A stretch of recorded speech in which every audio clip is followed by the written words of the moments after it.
that the working class hero strives to get to. They just got to get to the end of Friday, and then I can go do what I want to do on those 2 days, Saturday and Sunday. And the majority of the 9-to-5ers, the people out there, the pencil pushers, the wrench turners, the mower pushers, the guy picking up your trash, they're not usually spending their Saturday mornings listening to a guy bloviate about something that they have yet to master. But other people have done it, and the word on the street is it works really good and you can make money if you get good at it. So I commend you for taking time to invest in yourself. And I'm not getting paid to do this. There's no ad revenue here because I sincerely want you to understand what it is I'm presenting to you.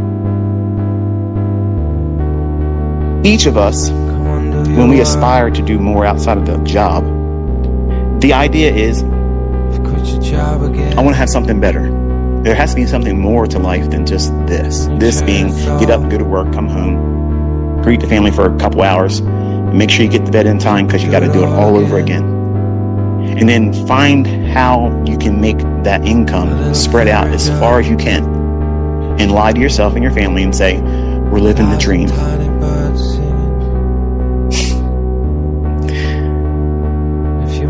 They call it that because you have to be asleep to believe it. You have to know one thing.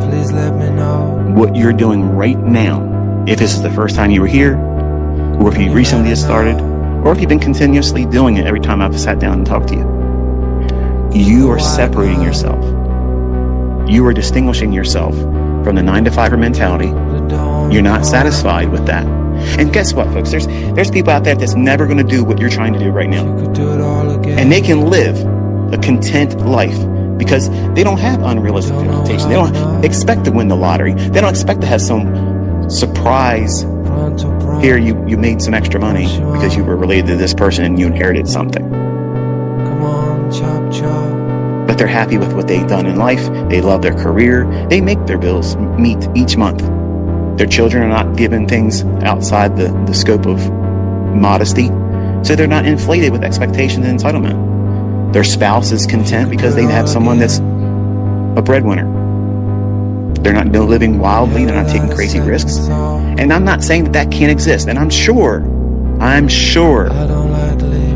there's some of you that are coming from that persuasion and just morbid curiosity. You heard about this guy, ICT. You heard about these things called Smart Money Concepts. And you just want to listen in and figure out, what's this all about? Not that you necessarily want to do it yourself, but you just want to know because you're curious. And you might be one of those individuals that I don't need to trade. I'm doing okay. And that's wonderful. That's a blessing. But there is a mindset in a lot of folks that is entrepreneurial. That means that you're going to try to do something outside the boundaries of a 9-to-5 job. You're not trying to stay in that position of, I hope they give me enough money to cover my cost of living increases and stay ahead of inflation. You want something more. And that's excellence. And that level of excellence doesn't come easy. It doesn't come quick. It doesn't come without cost. And while I'm teaching for free, and I'm proving that I'm doing it in a mode where I'm not collecting anything, and I'm encouraging all of you to put it on your own YouTube channels, you make the ad revenue off of it. Make that make sense as a course seller. I'm investing in you because I know if you're spending time listening to me on a Saturday morning, you care enough to at least put your ear to it and say, what can I use from this as useful? Does it help me? Does it encourage me? Does it steer me away from potentially bad habits that I don't realize are going to be impactful to me and detrimental and push my goal further from me without me realizing it? That's what mentoring is. Mentoring is taking experience that other people don't have or could not acquire, and you're sharing that through experience, through conceptual ideas, and thought process. I'm trying to align and calibrate your expectations because excellence is obtainable, but it's not easily obtainable. And a lot of people that set out into any task, not trading only, But anything worthwhile doing in, 6 figures or more per year income potential, it's going to require you to have a little bit of different level of tenacity. Obvious, you got to be motivated, and it can't be motivation on the superficial level. I'm providing you a roadmap. This is how you should live. This is how you should perform as a trader. You want to be independently thought-based. You want to be principally and purposely intent about what you're studying, and be realistic, sober-minded about how long it may take you. It's left up to however long it takes, because you're pursuing this. Forget about how long it takes. It's not like college, folks, where I have a report to the class and I do the work, I get the credit, and I go to the next course that I'm required to go. And after 4 years, I get my degree. That doesn't guarantee you're getting the job. That guarantees nothing. That just means you got a participation award. That's it. That's what a college education is. Today, it's minimized to just that. In this, you're in it, hands in it every single day. You're learning. Do you really have it in you to be a trader? Because if you can't warm up to the idea of back testing, which is everything you do in college, drills, exams,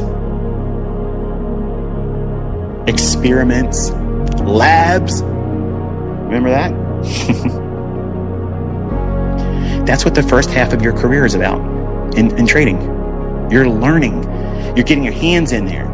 You're cutting open that frog to see what its digestive tract looks like. You're getting your hands gooey, and it doesn't smell good. It's gross.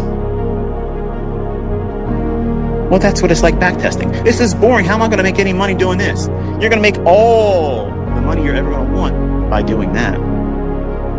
Because what you're learning to identify, recognize, seeing repeat over and over and over again is determined by these experiences in that backtesting environment. You're building the opportunity for your subconscious to retain, this is what it looks like in the past. When it does these things, when price behaves this way, it looks just like this. It does it at this time. It behaves like this. It fits the criteria. It follows all of the characteristics and tenets that I teach. It's not enough for me to give you one video and say, here is optimal trade entry. This is what it looks like for a short. This is what it looks like for a long. And then you think doing this viewing of a video that you now have acquired the skill to go out there and recognize that. You don't. You have to go through price action and see how it behaved and how it formed in the past. Because what that does, it locks into your understanding, your observation skills, that you will immediately run right into it and see it in price action. And you'll be able to anticipate it forming because you've seen so many examples of it so many times. I need to feel confident in the trade. I can't be worrying about, am I right or wrong? Am I right or wrong? Am I right or wrong? Because everybody thinks that I'm preaching being right all the time. That's just the default of doing things the right way. I'm not doing things retail logic. I'm doing things that are algorithmic. They repeat based on time and price, and they're very rigid with rules. And if you're not comfortable with rules, you will never reach excellence. Whether it be my rules or anything else that's well-defined, that has statistical probabilities behind it and evidence that it's profitable, no matter what it is, if you're not rule-based and you can't adhere to rules, you will not ever reach excellence. And if you know that's something you're never going to work towards, don't do this. You can hurt yourself, you're going to make yourself miserable, or, and this is what I'm hoping you'll do, you build discipline. You build discipline and you forge this fortitude that, you know what? It makes sense for me not to schedule my success. It makes sense. This is not college education. If you go into this thinking it's going to take at least 4 years before I can get my ICT graduation diploma and get out in the working class of trading and start making my own money and not have a job, doing whatever you were doing before you learned. You can't look at it that way, because if you do, you are stunting your growth and you're building this comfort level that it isn't going to happen for you, and you won't allow it to if it happens sooner. I'm not trying to encourage you to be impatient about it. I'm just saying that many of you will go into this and discover what you were fearful of, the things that you thought were never going to be happening for you. It's impossible for you. What's going to happen for you is going to happen quicker than you thought. And when those things happen and you allow it to be organically occurring, not forced, not pretended, not fake it till you make it. When it happens, they are an encouragement that I can't really adequately describe in words. And when you have it happen to you, you're going to struggle to find words to describe how it feels too, because it feels very empowering. It's like rocket fuel, and it's very encouraging, and it crushes depression. It crushes it, because it's a reminder that, you know what? There may have been people that you said that you're going to learn how to do this, and they tried to talk you down out of it. Like you're on a cliff, getting ready to jump off it, or a high rise, and you're going to jump and commit suicide. Man, don't do it, bro. Don't do it, sister. You got so much to live for. Don't touch smart money concepts. Don't take that leap. And you realize that everybody trying to talk you down from that higher position, that better vantage point, because that's really what it is. You're not jumping off. You're going higher. But their mindset is, the only reason why they're going up higher because they want to jump off and commit suicide and do all the wrong things. Lose their shirts. Be embarrassed that they ever did that stuff. You can't blame them. You can't blame the ant's perspective when the eagle's looking down. They don't see it from their perspective. We don't think like them. Their position is lower, and they're rarely looking above themselves. They're only looking what's in front of them right now. How do you know? Look how they move. In a line, following each other. They're great at preparing. They're hard workers. They're 9-to-5ers. They show up every day on time. They get the job done. Need proof? Take a piece of chicken and put it on the sidewalk and see how long it takes for a whole army of them to come out there. And they're following each other in a single file row. That's not what we are. We have our wings spread open. We have a different perspective. We have heights that we're enjoying. The wind is beneath our wings. We're not trying to do much. All we have to do is spread our wings open. And the winds of success, of the things that we put behind us, the back testing, all of these rules that we put behind ourselves, that's what's giving us the lift. Sure, there may be an air pocket in the eagle's wings, even though they're spread out and they drop a little bit. They make an adjustment, and they're back in the same thing they were doing a moment ago. They're not panicking and forgetting how, I forgot how to fly. There's a disturbance. There's a big gust of wind. Something happened.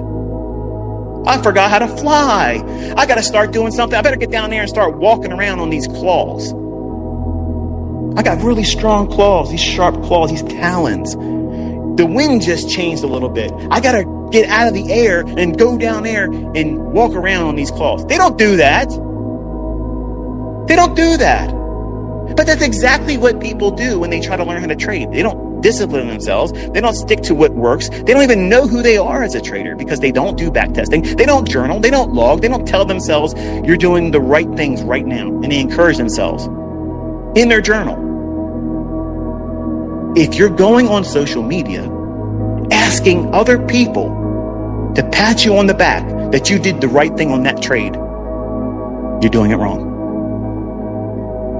There's no difference between that and an eagle feeling a little bit of a gust of wind and thinking, oh, I forgot how to fly. I need to be encouraged. Let me go down there and hang out with the ants. I feel superior among the ants. I can walk around in front of all these ants. Look how much money in my bank account. Let me show you my bank account statement. Look at this. Here's what I got in the bank. That's compensation. That's the clearest indication you don't have it together. That's not excellence. Excellence is, you never hear that person brag about what's in their bank account and show this is what they're in their bank account. This is what they just spent money on. This is what they bought. This is what they did this and did that. They own this. They went here. Wow. They're pretty boring. But guess what? That person ain't boring.